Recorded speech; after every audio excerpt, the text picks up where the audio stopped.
Good evening. This is the Greater Portland People Show. I'm your host for the evening, Marcy Jr.H.S, and my guest tonight is Huey. He's an independent filmmaker who lives here in Portland, and he's been practicing his craft since 1970. Nice to have you here tonight, Huey. Thank you. The name Huey. Elvis had one name, Charo has one name, Yoko is one name.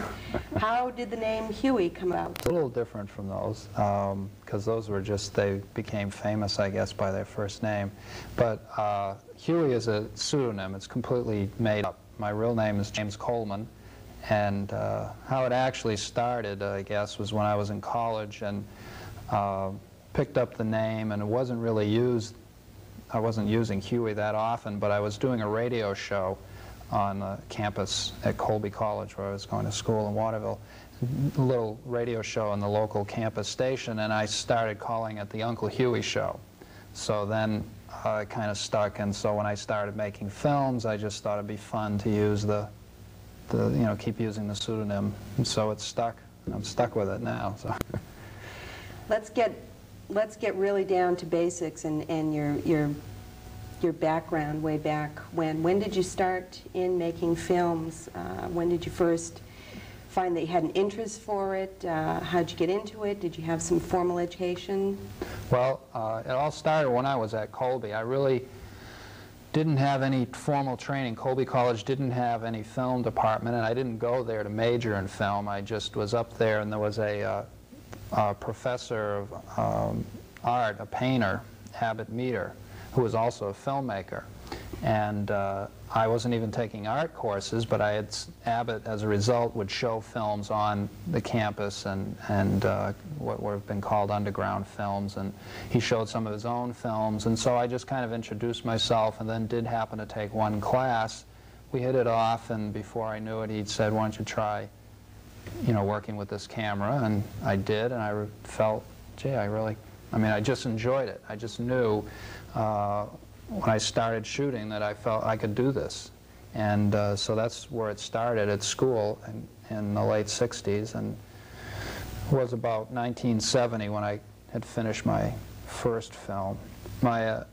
One thing that kind of brought the whole idea into my head, or made it kind of real that I could make films, was seeing films made by other independent filmmakers. In other words, we're all brought up, and we are constantly exposed to films that are huge productions, multi-million-dollar productions, but on the other hand, we all have home movie cameras or still cameras to take photographs or whatever. So we think we can make, the equipment is there so we could get our hands on making films, but what we've seen, we think we need actors and huge budgets and all of this. But by seeing independent films, by that I mean people working on their own as opposed to having big budgets, everything just comes down to a level where you can see by working, in and around your environment as a painter would. I mean, you don't see a painting and go, maybe they use a model or something, but they don't usually have paintings that cost $30 million, and some of the most famous paintings you can see are of people's backyards or people sitting around the house or friends or whatever, so that you could do the same thing in film, I found out, and make it interesting. So that's kind of where I started. Excuse me. So that I never had any formal training. It was all, what's it, the School of Hard Knocks, I guess, or whatever. On the job Right, training. On the job training.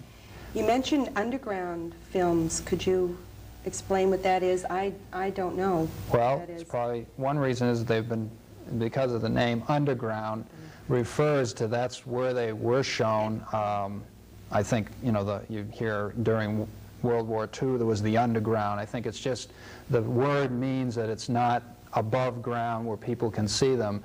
The underground films were films that weren't done for commercial sale. They were more done as an art, approaching film as an art form as opposed to trying to sell lots of prints of your film.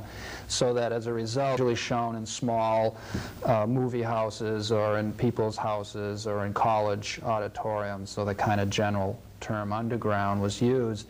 And therefore, they're not seen that much. So if you weren't in college in the 60s when there were when I was in college in the 60s, the underground films were shown every week. Experimental films, they were called underground films.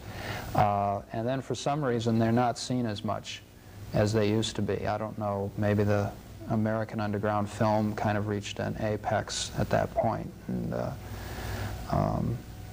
for some reason, they were seen more than they are now.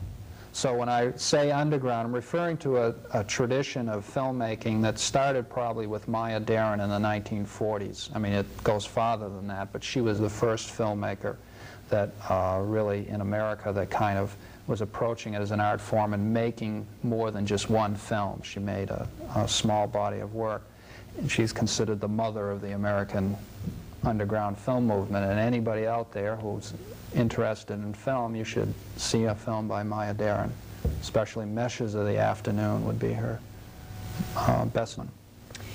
Where would a person be able to see some of these underground films or films that aren't readily available at all the popular movie houses? They're becoming more seen. I travel throughout the country a lot showing films and going to meetings with fellow filmmakers trying to figure out how to get our work shown. That's the problem, is we do have there's a lot of films that people have made and that just aren't being seen. But I've had films shown locally at the movies and at USM and in various places, in other parts of the state. So the kind of the 16-millimeter revival houses like the movies and in Portland sometimes show independent films.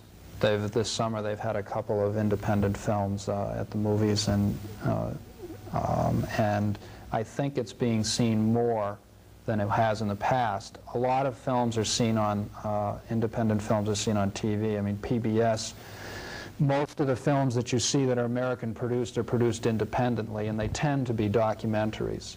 I think we all now, anybody that watches films would, if you said documentary, they would know what you're talking about. And they would say, oh yeah, I saw it on PBS, like the Nova show or something like that, or some other show. So that those films are independently made. There is still a small contingent of films like I was talking, the tradition of Maya Deren, that are still more art-oriented, that are still hard to see and can be seen more often in the big city than they can in smaller states, just because there are more specialized audiences and those houses can survive. I mean, it's, if you show films that people haven't heard of, that people don't come, so you can't survive as a theater operator. Well, these places are probably more prominent in larger cities like New York, Boston, Chicago.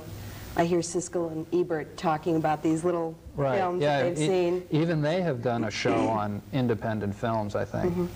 I saw it a year ago or something. I guess they're on another network now. I haven't seen them, but they even recognized, and they're well-known people. So the independent film is beginning to make some headway in people knowing that there are other films to see besides Hollywood blockbusters. I think that's really my concern. And that there is an art to film.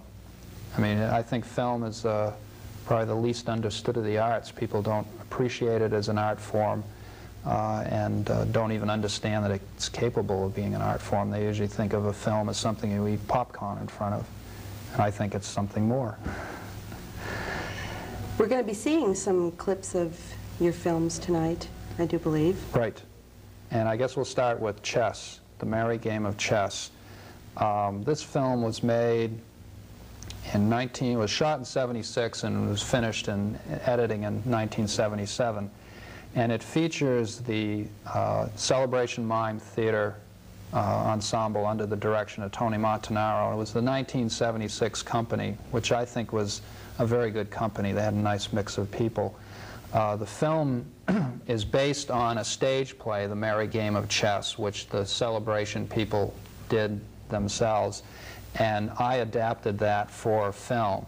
Now what we're going to see is an excerpt. We're going to see about the middle of the film, and the whole film is, it starts off with two fellows playing chess and then cuts to these series of vignettes of people in various aspects of, being the king or if you're a female, you're being the queen, and